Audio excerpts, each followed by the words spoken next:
You are worthless until the day that you die.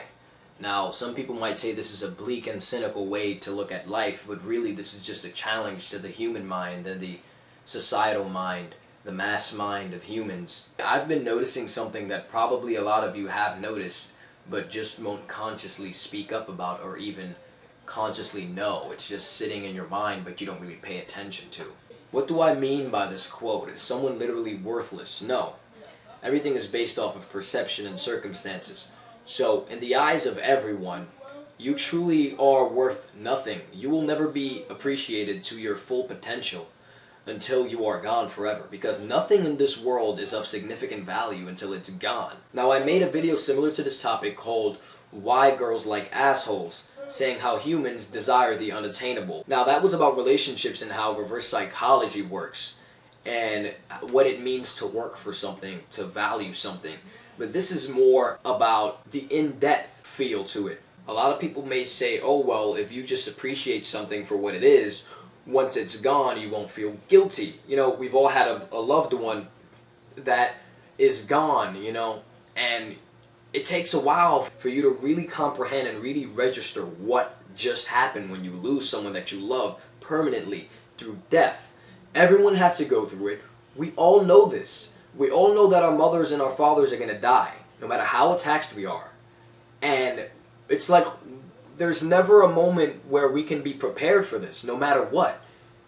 You know, even if you really try to appreciate your mother, let's say, just hypothetically it's your mother. You can replace it with anyone that you really care about. If you really appreciate that person, you will still not be able to 100% appreciate their value and show them what they're really worth until they're gone, because it won't impact you. You won't feel that emptiness of them. You won't know what space they actually take up in your life. The reason why it hurts us so much to lose someone in our lives is because we lose a part of ourselves. That person is part of our daily life. There was someone that you saw just living. They were part of your own consciousness, because everything that you see is merely a reflection of your own consciousness, the universe itself.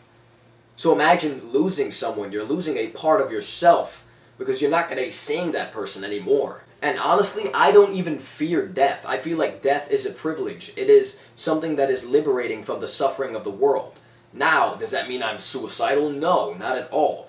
I take advantage of everything that I can do in life to spread my messages. I know what my purpose is. I don't want to die, but it is not something that I am afraid of. What am I afraid of? Losing people that are really close to me. Because I could feed myself all this bullshit saying, oh, they're liberated, they're gone from suffering, you know, and really it's their privilege.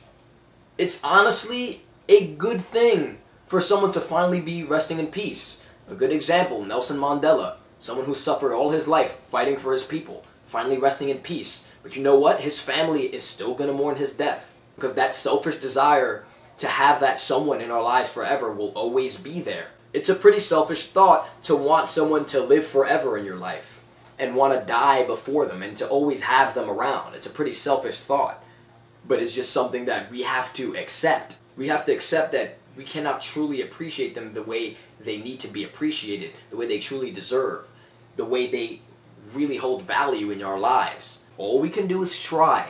You can try and try and try, and you will always be worthless until the day that you die. What are some good examples of this? Michael Jackson. You know, a lot of people fed into the media story saying that Michael Jackson allegedly molested all of these children and that Michael Jackson was such a bad person while he was alive. And he was really mocked and people made buffoonery of him all of the time. And when he died, all of a sudden you see these ghost fans appear out of nowhere.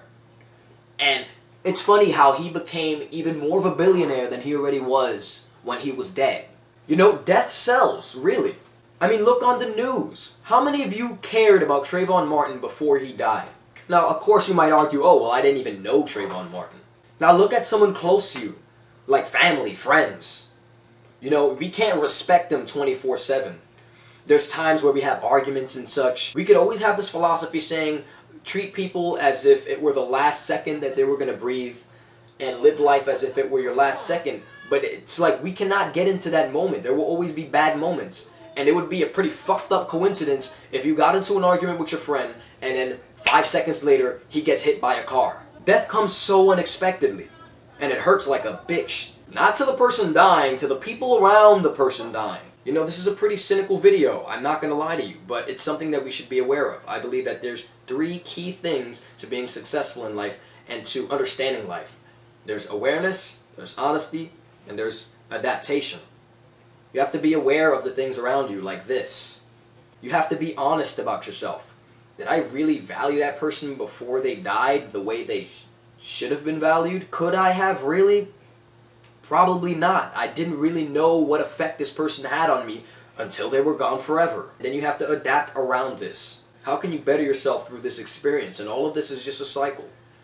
Thinking about death in general and the people around you, you just don't want to think about it. It's something that's depressing. It's something that no one really wants to talk about. It's something we should definitely think about, because we don't think about death enough. Of course, we should be busy enjoying life, but you have to balance out yin and yang. How can you appreciate life if you don't appreciate death in some way? Or acknowledge it at least. If there is no chaos, what will order have to organize? If there was no order, what would chaos bring into ruin?